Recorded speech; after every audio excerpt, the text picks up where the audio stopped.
From this tiny part of northern France come the bottles that have launched 10,000 ships, toasted millions of newlyweds, and are the perfect company for legendary French cuisine. What does champagne bring to food? Sometimes when you're starting with the wine, it can be a bit heavy towards the end of the dinner.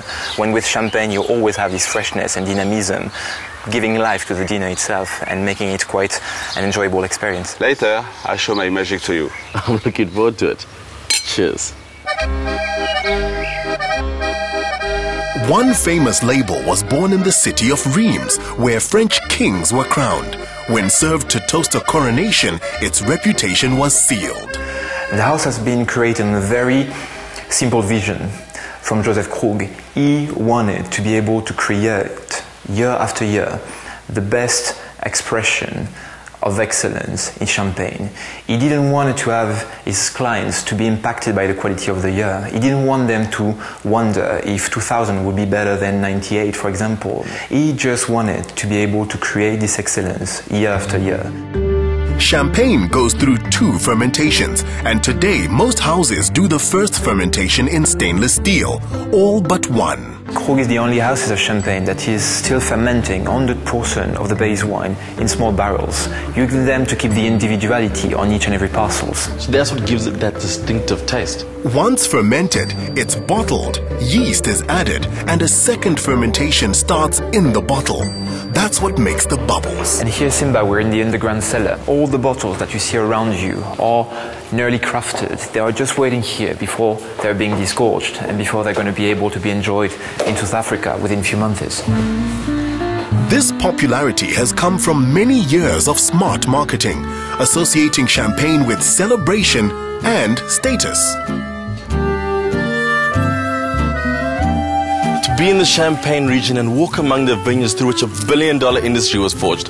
I've been through the cellars. Now I have the honor of having a tasting with Mr. KRUG himself.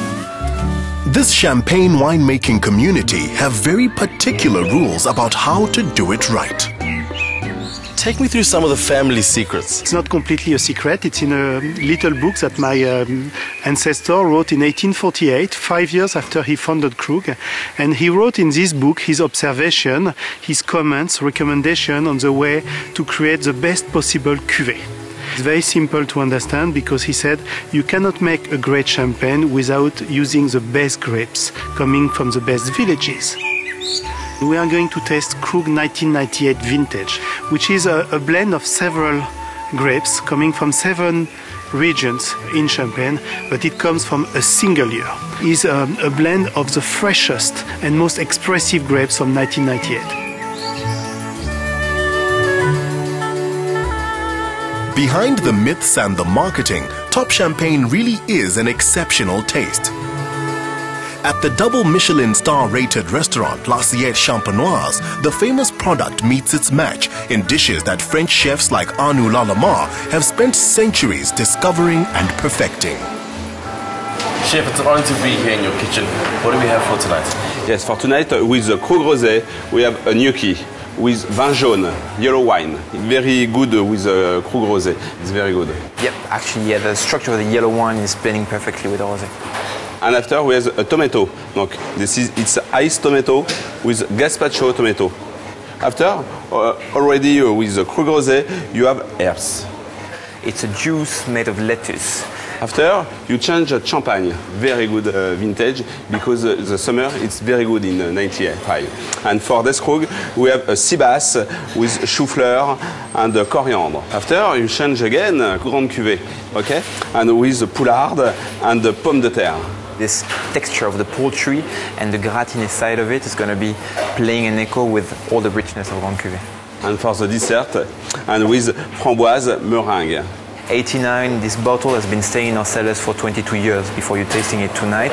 It's going to be a perfect combination, lots of evolution in the aromas, but still lots of freshness. And here the combination with the strawberries and the raspberry, it's going to be marvelous. Most champagne is blended from grapes harvested in different years. But when a year is exceptional, they do make a vintage from just that one harvest. Perfection becomes a passion. You are here at Veuve Clicquot.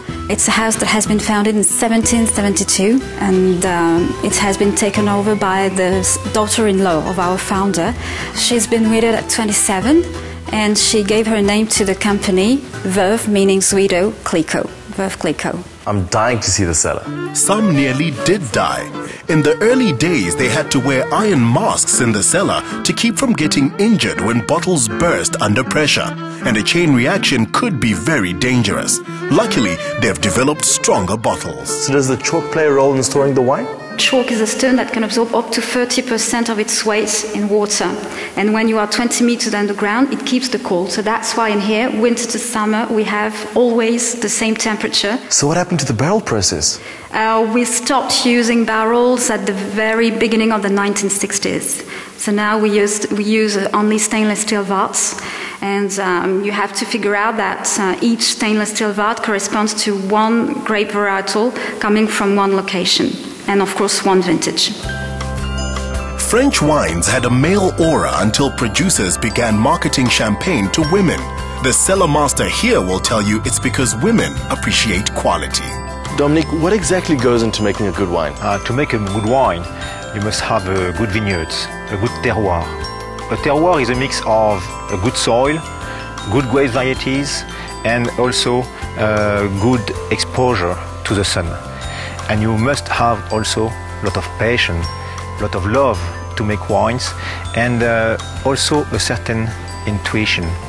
Intuition because in Champagne we are doing our wines by blending, and we use our nose, our taste, to taste all the wines coming from different grape varieties, and at the end we must create a wine which is always the same year in, year out, and you must make a wine to deliver you a maximum of pleasure.